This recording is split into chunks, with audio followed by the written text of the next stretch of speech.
Di Blok M, kita melihat pertanyaan klasik. Siapa sebenarnya yang punya hak untuk berada di ruang publik?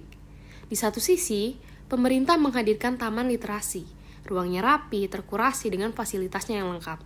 Di sisi lain, perpustakaan jalanan, ruang literasi organik yang tumbuh dari warga, justru diarahkan untuk pindah, dipertanyakan legalitasnya. Padahal, keduanya menyediakan fungsi publik yang sama, yaitu akses terhadap pengetahuan.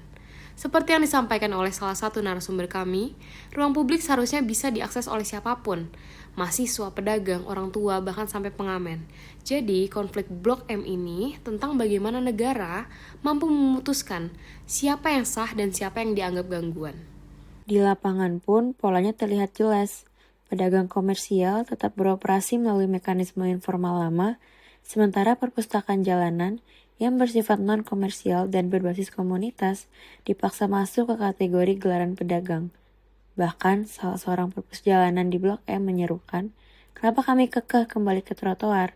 Karena itu ruang publik, siapapun berhak menggunakannya. Namun masalahnya, negara tidak memiliki kategori untuk aktivitas sosial non-komersial. Ketika kategori regulasi salah, penertibannya pun salah arah.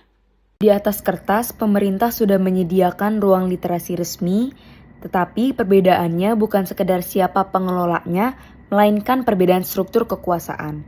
Perpustakaan ITJ yang merupakan perpustakaan institusional, legal dan formal, sedangkan perpustakaan jalanan yang merupakan perpustakaan organik berbasis solidaritas. Namun, perpustakaan jalanan bukanlah proyek mencerdaskan bangsa, tetapi ruang untuk bertemu, berdiskusi, bersolidaritas, bahkan membicarakan ekonomi politik dengan cara yang santai. Ketika aturan hanya mengenali yang formal, yang informal akan otomatis dibuat tidak sah meskipun fungsi sosialnya besar. Ya, saya kira Bapak ngira mengusik kita karena kita dianggap dagang. Saya kasih penjelasan Pak, di sana dagang, ini nggak dagang loh, gitu. Bukannya kita sama nggak mengusik, Pak. Karena kalau udah rame begitu, kita ada begini. Apa yang pusing ya? Kelompok kami juga melihat dari perspektif lain, salah satunya perspektif dari Satpol PP yang berada di Blok M. Secara teknis, mereka menganggap bahwa perpustakaan jalanan tidak mengganggu. Secara etis, dipertanyakan karena dianggap menghadirkan sesuatu yang sudah tersedia di Taman Literasi. Namun, Perda DKI nomor 8 tahun 2007 menyamaratakan semua kegiatan sebagai sesuatu yang wajib izin. Salah seorang narasumber Perpusjal melihat dari kacamatanya bahwa hal itu menjadi bias, karena banyak event aparat dan politisi di ruang publik juga mengganggu, tapi publik tidak bisa membubarkan mereka, tapi kami dibubarkan. Berikut kata beliau, masalahnya bukan di aktivitasnya, tapi kerangka regulasi yang gagal menangkap aktivitas warga non-komersial. Konflik ini memunculkan pertanyaan lebih besar. Siapa produsen ruang publik?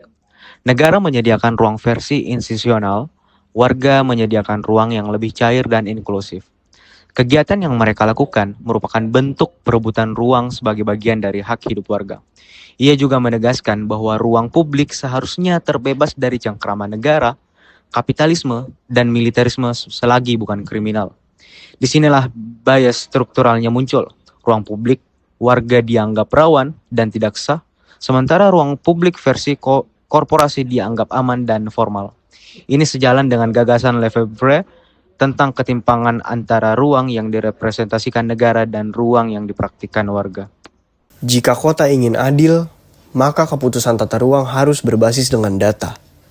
Data seperti apakah benar ada gangguan sirkulasi, siapa yang membutuhkan ruang itu, apakah ojek online, pedagang kecil, atau pejalan kaki, dan seberapa besar ruang yang mereka gunakan.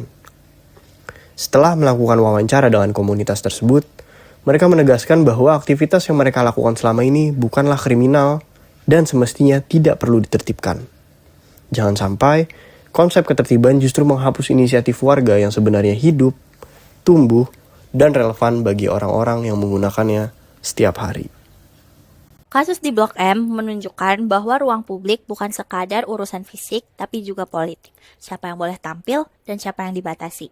Komunitas perpustakaan jalanan menganggap bahwa pengakuan paling penting bukan dari pemerintah, melainkan dari warga sekitar, yaitu pedagang, ojol, pengamen, dan juga tukang parkir, semua yang sejak awal menerima mereka sebagai bagian ekosistem ruang publik.